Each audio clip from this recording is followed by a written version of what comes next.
Good hello, thanks for watching another Sunday case study. Today we're looking at Cheiro. Now, Cheiro was, of course, for many of you who I'm sure know, a legendary palmist at the turn of the 20th century who revolutionized palmistry in the West by learning over in the East, in India, and bringing it over and sparking a wave, a new sort of wave of an interest in palmistry again. And it's actually thanks to Cheiro, potentially, that there is even any sort of interest in the West in palmistry at all. His prolific writings sparked the interest of many scientists of that sort of golden age of science. Interesting ring here on the left hand Mercury. Possibly promiscuous. Maybe he had some insecurities about his relationship. But anyway, you can never diagnose from one sign or symptom alone, or at least it's very rare. Now, to get to the point, here is his hand. It is a water hand. At first glance, I thought we had a mixed fire hand, but actually this is a bit of a mixed water hand. Now, where this is the length of the Saturn finger exactly, and if we measure this against the length of the palm, we can get an idea as to whether or not Cheiro has long fingers. Now, the length of the palm is a little bit deceptive because of his Neptune mount, a very well developed Neptune and lunar, Apollo finger and Mercury. All these aspects are unconscious, subconscious. Now, the reason why the length of his palm is deceptive is because his lunar is just so well developed that the print actually crossed over from the actual length of his palm. Both Luna and Neptune are extremely well developed. Neptune, it's not necessarily charisma, it's an ability to captivate, to hold an audience, to engage with others. Now, I don't believe Cheiro was an all that charismatic, a strong personality necessarily, but I do think the subject, the content to what he was saying was so gripping.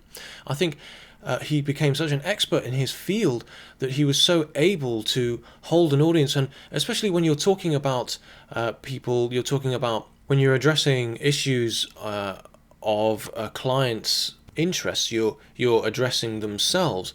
They are interested in what you're saying. Why wouldn't they be? We're all interested in ourselves. We're all quite selfish beings, generally speaking.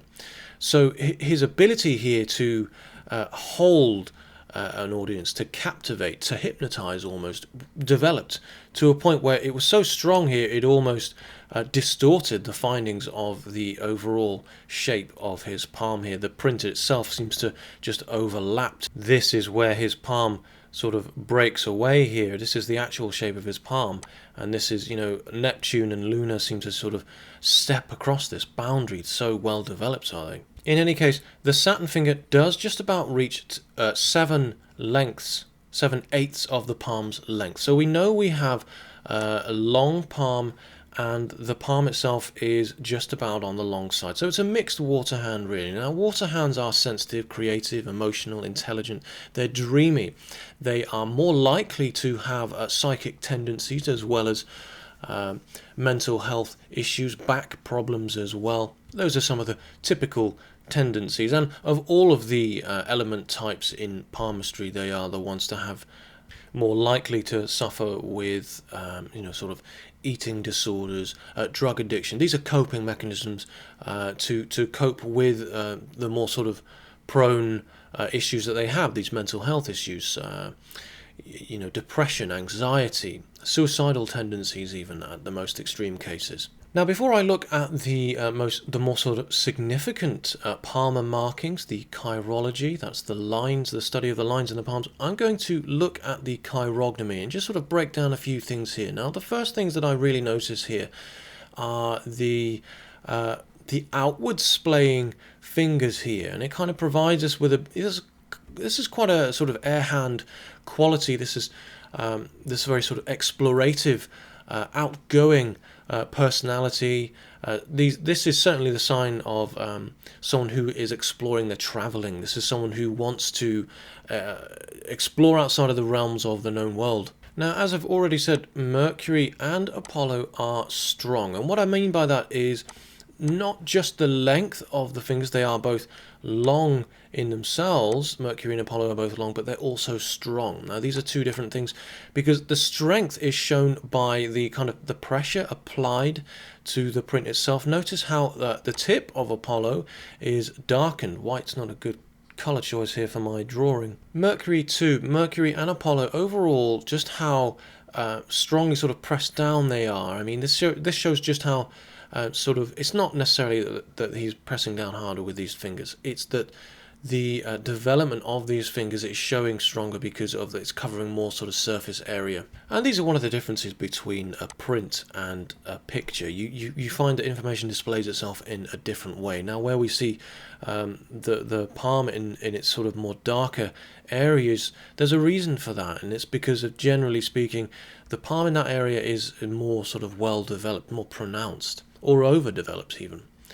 Now, Mercury and Apollo, these are unconscious, they're subconscious. The ulnar side or percussive side of the palm is all to do with the dreams, the unconscious, the unknown, the sort of psychic, the creative. It's all things abstract, and these are certainly the stronger elements of Chiro's palms. As I've already said, we have a very strong lunar Neptune as well. Neptune kind of lingers in between the subconscious and the conscious realm. You know, all aspects of the unconscious within Chiro's palm is incredibly strong, and this lends well to this sort of psychic tendency. Now, I've already said he's a water hand, and they are more prone to have these kind of psychic traits. So where we've already seen these traits, where I would look for these in the palms in terms of chirology, appears in a few other places. I'm going to mention that in a little bit. But first of all, I wanted to mention a slight sort of kink here at the second knot of Jupiter. Now, this is one of the signs of fetal nicotine syndrome, as is, in palmistry anyway, as is a ragged, we can't really see it in this picture all that well, but a ragged lifeline as it kind of, you know, begins at the thumb, and it shows development during, you know, pre-birth in the womb. And another thing is the sort of the ragged heart line. You can expect to see a fragmented heart line. You know, the typical signs of atrial fibrillation, and this is often shown in a sort of a doubling of the heart line, a girdle of Venus. We don't really see those signs here, although the heart line itself is uneven. That's certainly a sign. And we've also got an island here as well, and it kind of weakens off here as it kind of becomes a bit stronger. So it's not, the flow of circulation isn't quite strong inherently. It seems this is the right hand. You know, there's physically speaking, Chiro wasn't brilliantly equipped for life in terms of his cardiac respiratory system and his heart. This is not the worst case of FNS you'll ever see. I mean, to make matters worse, sometimes you see a very sort of crippled Mercury as well, and a shortened Apollo as well. We don't see those, so this is not the worst case. And actually, I don't really see it all that much. Most people these days have wizened to the harmful effects of smoking, especially during pregnancy.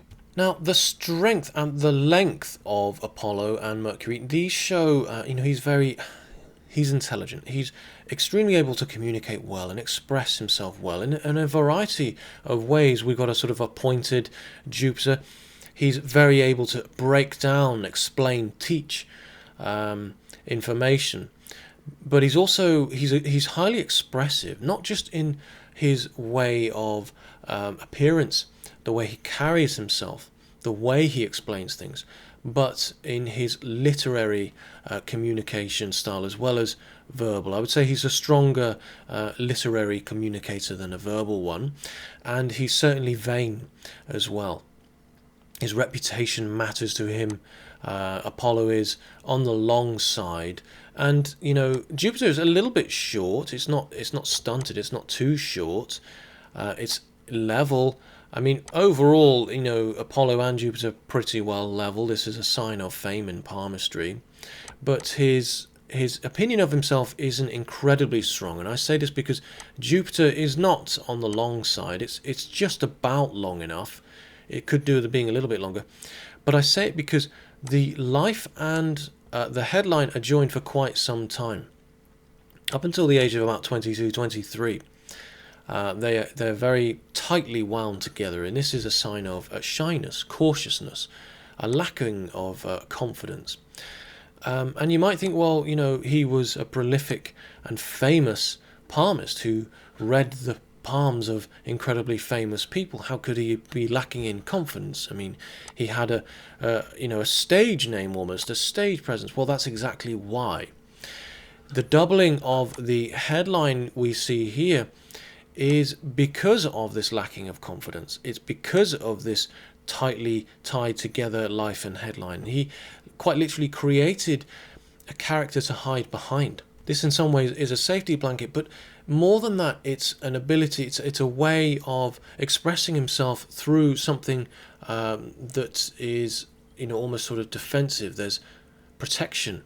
This upper headline here represents his the way that he presented himself to the outside world, and this lower headline is how he thought and felt more inwardly, and being the right hand, this is more about sort of practicality and his sort of future planning. This lower headline represents his sort of material thinking, his planning around sort of future and money, security for the future. But this upper headline really is, it's the main one. It's who he is, really. And this is more sort of how he presents himself to those he's closest to. I think he was actually quite a reserved person, really. I don't think he loved many people, but those he did love, I'm sure he loved very strongly indeed. And that's because we see this intuition line, which actually develops into a ring of Solomon, and you can see the heart line is just sort of teasing, at wanting to sort of creep up here. You can see a very faint heart line here rising up onto Jupiter, crossing this ring of Solomon, and that creates this cross here, or X more precisely. And an X up on Jupiter always shows someone who has a long-lasting, committed, loving, strong relationship, a strong union, a strong marriage. It's also a bit of a sign of a psychic gift. It can show up as that. And on that note, one of the signs in palmistry, one of the most profound and powerful palmar markings in palmistry that I've never actually spoken about, I'm going to speak about here, and it's known as the mystic cross. And the reason why I don't really talk about this is because most people get this wrong. The mystic cross is only truly a mystic cross when it is found completely isolated, completely on its own, not touching any other line, and it has to be a cross, not an X. So, here what we have is a fate line that rises up and forms this cross, so it's not a true mystic cross in itself. However, it is still significant, and the reason why is because the line crossing it seems to sort of come out of nowhere. It fades before it touches this sort of secondary fate line. It crosses the major fate line, and it does it in such a way, it's just an undeniable cross. It's profound. It's not a complete mystic cross, but it's certainly profound enough, and it's just so deep and meaningful as well. I think if the horizontal line wasn't as strong, or if the vertical wasn't, all signs seem to point here towards this having a deep meaning. Now, the mystic cross is, of course, a sign of a psychic gift. Now, these people give themselves over. They give themselves to others. They don't accumulate wealth in order to just for the sake of it. They put it to good use. Generally speaking, they end up becoming poor anyway, even if they do amass wealth, and that is actually what happened to Cheiro. He apparently ended up becoming very sort of bankrupt, not bankrupt, but destitute towards the end of his life, and the signs show that here in his palm as well.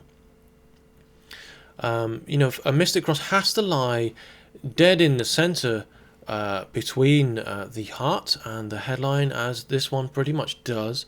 And also, when we see other signs like a strong intuition line or a ring of Solomon, and then also what we see here is hugely significant, because we see a bow of intuition as well, and this is a rare sign, a rare marking of powerful intuitive and psychic abilities as well. So when we see these three signs in a person's palm, this is certainly these three signs are incredibly telling of a psychic ability in a person, several perhaps.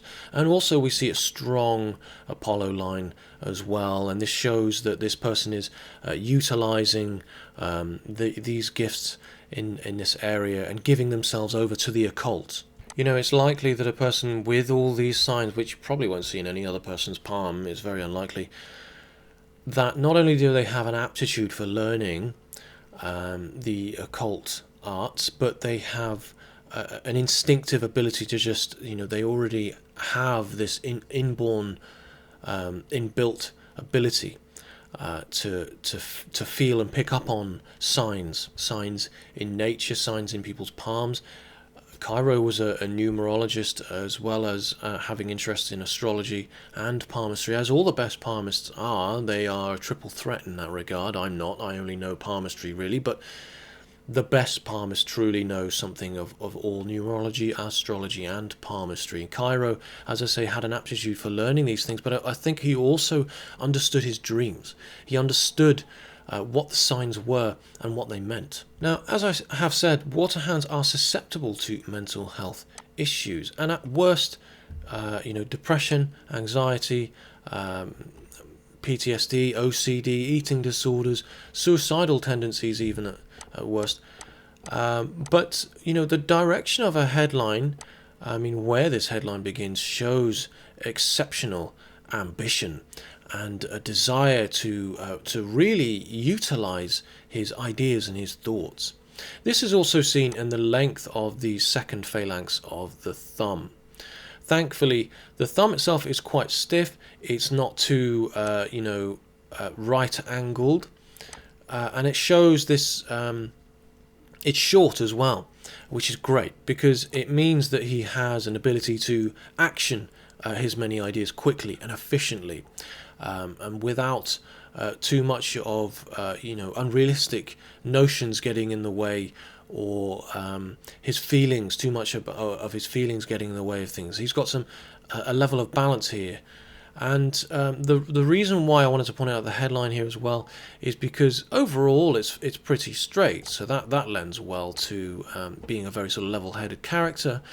But more than that, it's where the headline ends. It ends round about 2/3 of the lower section of the palm. This is the length of the palm, and you can see it's so we can clearly see here that his mind, just look how deep and strong that headline is. It shows he is dipping into the unconscious. He's connected and in touch with his subconscious. The headline ends underneath Apollo, where his talents lie. It is low down enough on the palm for it to be of a practical and material nature. So this provides balance in areas of logic, practicality. His abilities here, being a water hand as well, are so strong that he really is in danger of becoming controlled by this gift. A gift like this, or the gifts, in fact, plural, that a person has in this regard, can often take control and cause even insanity, or great mental instability. But because this headline ends where it does, it's providing a bit more. It negates this, I suppose. as does the angle of the thumb as well. And also, look at the space in between the heart line and the headline as it kind of gets larger as the headline reaches downwards, and it provides this great capacity for mental strain. This is a highly academic individual. Now, the one thing I discovered about Cheiro's palm, which I find utterly fascinating, is that everything happens in intervals of 7. It really does. The first that's visible to me anyway is at 22, and this is, as I say, where the headline begins to break away from the lifeline. Now, both headlines reach towards Luna, a strong and well-developed Luna. Luna is this place of subconscious exploration, and as I've already said, these are the fingers of an explorer. Figuratively and literally, this man wanted to travel and explore the unknown. And this headline reaching far away, arcing away from the lifeline, quite sharply, dramatically, all of a sudden shows likely a bold step in a completely different direction. One of the most prominent and powerful palmar markings in Cheiro's palms, it's the fact that he has a double fate line. Now, I've not been very clear about this in previous videos, so I am going to do a video on this, I think, at some point. Now, a double fate line, it shows a dual purpose in life. It shows an extra amount of drive, motivation, ambition. It's certainly a sign of increased ambition. We already see that with this high, headlines starting high up on Jupiter. This is an incredibly ambitious and motivated person. This is someone with a lot of ideas, and they are going to action them. The multiple fate line is often seen with someone who has a strong career and then also a hobby as a sideline, or their side passion. They've got what they want to do in life, but then there's also their duty, their path to sort of pay the bills, to provide for others. So their fate is intertwined with others' needs. Quite often you see double fate line is quite often someone having a very strong, passionate hobby alongside their career. But what I find particularly interesting is the fact that the fate line overlaps with the primary, overlaps the secondary. It crosses over, and a fate line that crosses over is a bit of a negative omen. It speaks of sort of quite literally star-crossed lovers. It's this the fate is crossing here, and that's an obstacle here. It's almost like a clashing of pathways. Now, the mystic cross, which I've already mentioned, it's positive here because it's seen alongside other positive signs. You've got this sun line right here, and that can be read alongside the fate line. And it shows that his path in life is he's utilizing this gift for the right reasons. He's giving himself over. And as I say, people with the mystic cross quite often end up becoming poor. It's just part of their destiny. Money seems to be insignificant when we're dealing with other people's fate, and power, with it comes great responsibility, and it's almost as though there's a certain price to pay. Either it's health or wealth, generally speaking. But where the fate lines cross over is incredibly significant for me, because it's at the age of 34. Now, I've already said everything in this person's life is in intervals of 7. And if we look at the beginning of the fate line, I'll just zoom in a little bit here, you can see that the success for this person really begins at the age of 27. The success line runs for a period of exactly 35 years. I just used my calculator because it's 27 right up to 62. 35, of course, works in multiples of 7. But for Cheiro, it's his multiple of 7 is 1 year behind,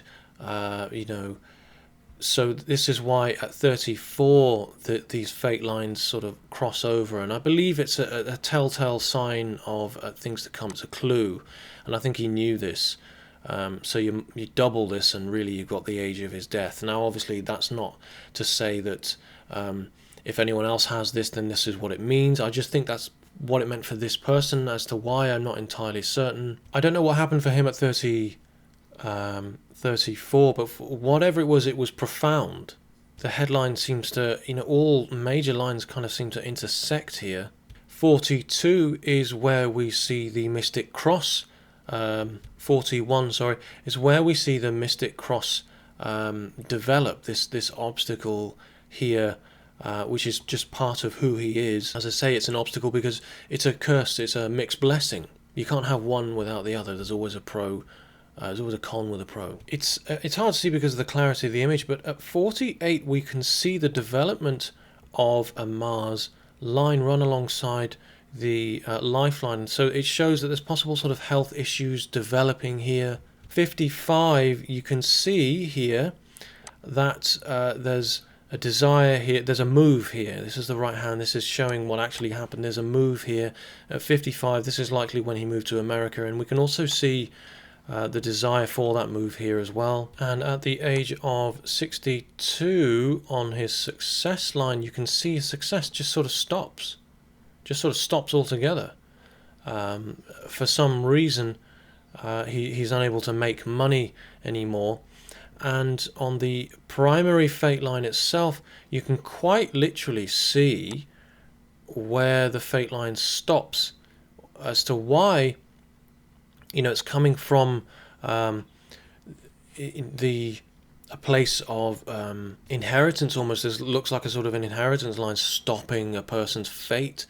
What's actually happening here is this is almost like a sort of inherited obstacle that's preventing his fate. At the age of 69, his life's path is quite literally obstructed by something he's inherited. That's what this is showing here. At 69 is where he died, and on his lifeline as well, you can see, if you look right down here, and I've mapped it out already, I sort of paused it and did a little bit of research here. This is the age of 69, 70, and it's actually directly linked with this move away to America. You can see that he lives and dies in a distant land far away from home.